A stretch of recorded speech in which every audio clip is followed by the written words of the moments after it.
আসসালামু আলাইকুম গাইস, কেমন আছেন আপনারা সবাই? আপনাদের জন্য আমি আজকে টক জাল মিষ্টি একটা আচারের রেসিপি নিয়ে আসছি।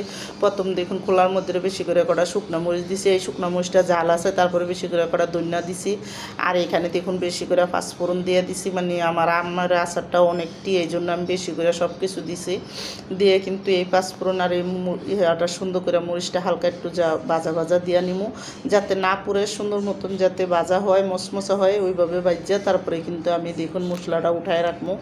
আর এদিকে দেখুন মশলাটা আমার সুন্দর করে ভাজা হয়ে গেছে। তারপরে কিন্তু আমি এখানে দেখুন সব সরষের তেল দিয়ে দিলাম। এখানে আমি এক ফার একটু বেশি হইব সরষের তেল দিছি, 2টা তেজপাতা, 2-3টা শুকনো মরিচ আমি সুন্দর করে ফাইরা দিয়ে দিলাম। এখানে দিয়ে কিন্তু একটু হালকা ভাজা ভাজা করবো, তেলটা একটু গরম করবো। তো তেলটা গরম হইলে এখানে আবার একটু পাঁচফোড়ন আনাম দিয়ে দিলাম কটা।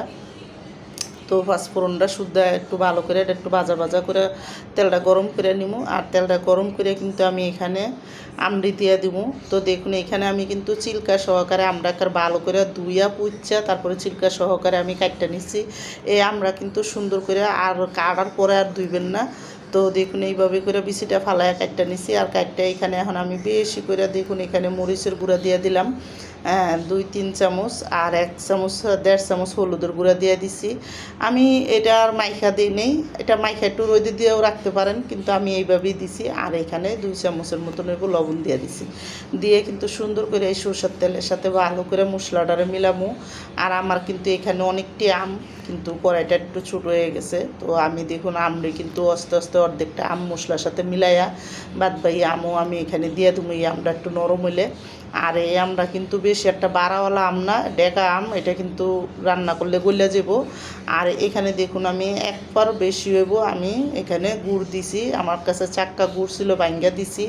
আর আধা কেজি চিনি দিছি। আমি আজকে টক মিষ্টি ঝাল এই আচারটা বানাবো, এই জন্য কিন্তু বেশি করে চিনি দিলাম। আর চিনিটা দিয়ে এখন আমি ভালো করে গুড় আর চিনিটা দিয়ে ভালো মতন লাইড়া সাইড়া ডাইকা তারপরে কিন্তু আমি এই আচারটা রান্না করবো। তো দেখুন এদিকে মশলার সাথে ভালো করে মিলাইয়া তারপরে কিন্তু আমি দেখুন এখানে পানি উঠে গেছে কিন্তু অনেকখানি, আরও আম আছিল আমি দিয়ে দিছি। আর দেখুন আমরা সুন্দর মতন গইলা কিন্তু একটা হয়ে গেছে তারপরে এই পাঁচফোড়নটা দিয়ে দিছি। তো আমার এই টক জাল মিষ্টি আমের রেসিপিটা যাদের পছন্দ তারা লাইক সাবস্ক্রাইব দিয়েন, প্লিজ আমার ভিডিওটা বেশি বেশি শেয়ার করে দিয়েন আর সাবস্ক্রাইব করে দিয়েন। আর এইভাবে একবার হইলেও টক জাল আমের আচার বানায় খেয়ে দেখেন, অনেকই মজা লাগবো।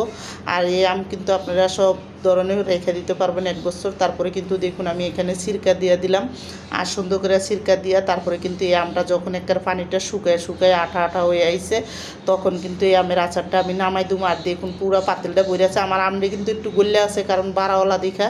এই আমার আমের রেসিপিটা শেষ।